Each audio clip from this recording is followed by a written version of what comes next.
Sebelumnya saya ucapkan Setiotu Namo Buddhaya. Perkenalkan, nama saya Ogi Setiawan, nomor induk mahasiswa 202101008, nama mata kuliah Riwayat Hidup Buddha. Video ini berjudul Kehidupan Pangeran Siddhartha Gautama. Video ini untuk memenuhi persyaratan Riwayat Hidup Buddha dengan dosen Meta Puspita Dewi, Sarjana Pendidikan Buddha, Magistru Pendidikan Agama Buddha.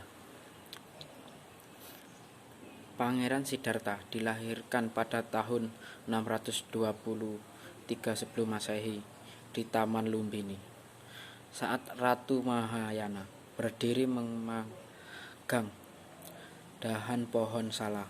Pada saat ia lahir, dua arus kecil jatuh dari langit. Yang satu dingin, sedangkan yang lainnya hangat. Arus tersebut membasuh tubuh Siddhartha. Siddhartha lahir dalam keadaan bersih, tanpa noda, berdiri tegak, dan langsung dapat melangkah ke arah utara, dan tempat yang dipijakinya ditumbuhi bunga teratai oleh para pertapa di bawah dipimpinan Asita Kaladewa. Diramalkan bahwa pangeran kelak akan menjadi seorang Cakrawarti Maharaja dunia, atau akan menjadi seorang Buddha.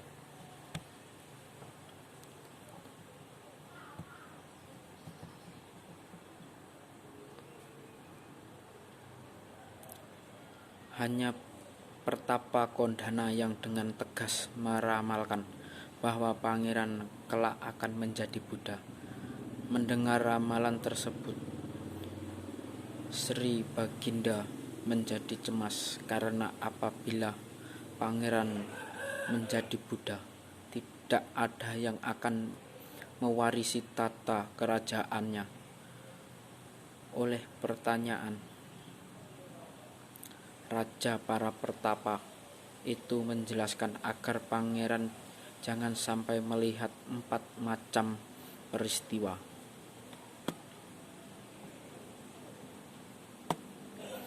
Bila tidak, ia akan menjadi petapa yang kelak menjadi Buddha. 4 macam peristiwa itu ialah: 1. Orang tua, 2. Orang sakit, 3. Orang mati, dan 4. Seorang petapa. Masa kecil sudah terlihat bahwa pangeran adalah seorang anak yang cerdas dan sangat pandai, selalu dilayani oleh pelayan-pelayannya dan dayang-dayang yang masih muda dan cantik rupawan di istana yang megah dan indah. Pada saat berusia 7 tahun, Pangeran Siddhartha mempunyai 3 kolam bunga teratai, yaitu kolam bunga teratai berwarna biru Uppala, kolam bunga teratai berwarna merah Paduma, kolam bunga teratai berwarna putih. Suatu hari saat perayaan membajak, pangeran berkata kepada prajurit, "Kalian berdua suka menyaksikan perayaan membajak. Hari ini ayahku memerintahkan pelayannya untuk menghias istana. Kalian hanya bisa menyaksikan setahun sekali. Maka kalian boleh pergi dan tidak usah mengkhawatirkan aku. Aku akan duduk di sini," kata pangeran. Pelayan pun minta izin untuk melihat sebentar dan akan segera kembali setelah perayaan selesai.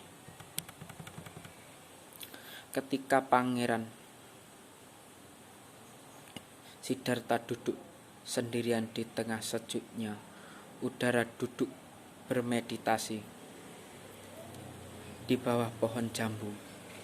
ia dapat mencapai konsentrasi tingkat pertama pada siang hari. Ketika Pangeran Siddhartha duduk sendirian di tengah sejuknya udara, duduk bermeditasi di bawah pohon jambu, ia dapat mencapai konsentrasi tingkat pertama pada siang hari. Bayangan pohon secara alami seharusnya mengikuti sinar matahari. Bayangan pohon tetap tidak bergerak. Ketika pelayan kerajaan kembali dari Nyepan perayaan untuk menemui pangeran, mereka terkejut melihat keajaiban dan kembali untuk memerintahkan kepada raja. Raja pun datang. Petapa Asita datang menjenguk. Setelah mengamati, dia menjadi tidak bersujud di kaki pangeran. Dan pada saat itu, raja juga bersujud. Untuk kedua kalinya aku akan bersujud kepadanya atas keajaiban ini, kata Raja Suhodana. Singkat cerita, Pangeran Siddhartha berusia 7 tahun. Raja Suhodana memerintahkan pelayan untuk membuat kolam di samping istana untuk anaknya bermain bersama teman-teman sebayanya. Sangat pangeran tumbuh besar.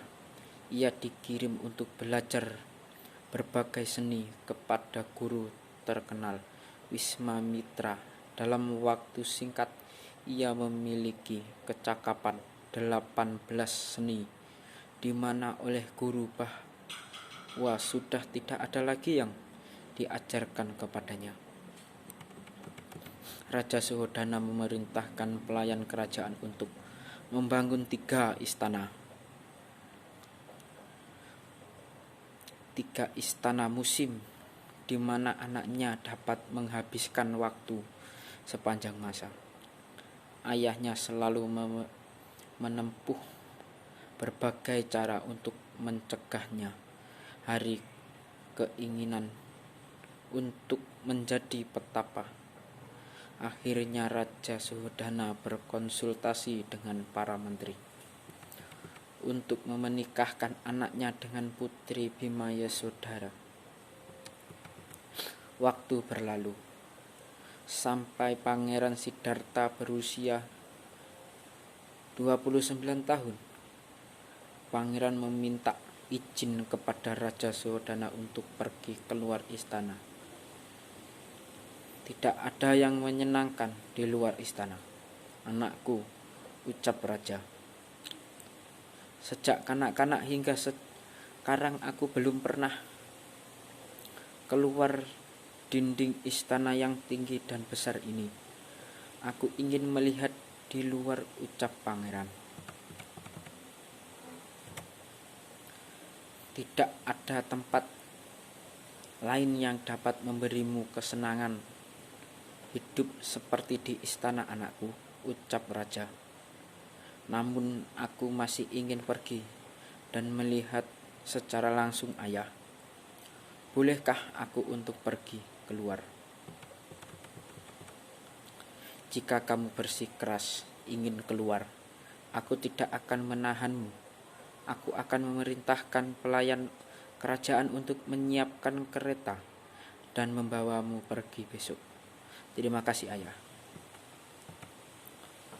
Lalu raja menyuruh Cakna untuk menemani pangeran pergi keluar istana. Raja Suhodana juga menyuruh prajurit kerajaan untuk menyiapkan agar tidak ada 4 peristiwa yang diucapkan para petapa agar pangeran tidak meninggalkan istana. Luar biasa tempat di luar istana. Aku tidak mengerti kenapa ayah selalu mengatakan bahwa tidak ada kesenangan di luar istana dan tidak ingin aku melihatnya. Cahna, hentikan kereta. Ada apa, Tuan? Lihat, orang tua kenapa kulitnya keriput dan berjalan tertatih, tuanku. Itu adalah orang sudah tua, orang tua, tuanku. Setiap orang yang hidup setelah lama akan sampai pada tahap ini. Apakah setiap orang harus menghadapi ini, Pangeran? Kembali ke kereta. Apa ada seseorang di dalam kain itu? Tuanku, itu adalah orang meninggal. Apakah benar bahwa setiap orang harus mati? Tidak ada seorang pun dapat terhindar dari kematian, termasuk aku. Benar, meskipun seorang pangeran juga akan mati. Cahna, hentikan kereta. Siapa orang itu? Ia seorang petapa. Aku lihat ia tenang, terkendali, dan sikapnya terhormat. Lalu pangeran dan Cahna kembali ke istana. Bagiku Bimba Yasodhana adalah seperti hatiku. Rahula adalah segalanya. Namun setiap orang tidak dapat menghindari usia tua, sakit dan mati. Aku harus menemukan jalan untuk mengakhiri penderitaan untuk kesejahteraan semua makhluk dan pendahului seberapa berat yang akan aku hadapi, ucap pangeran. Dengan tekad, akhirnya Pangeran Siddhartha pergi meninggalkan istana dan bertekad menjadi petapa. Nilai yang masih relevan yang bisa diterapkan di kehidupan sehari-hari adalah saling menghormati. Sekian, itu video dari saya. Kalau ada kesalahan tutur kata, saya minta maaf. Sekian, Satihatu, Namo Buddhaya.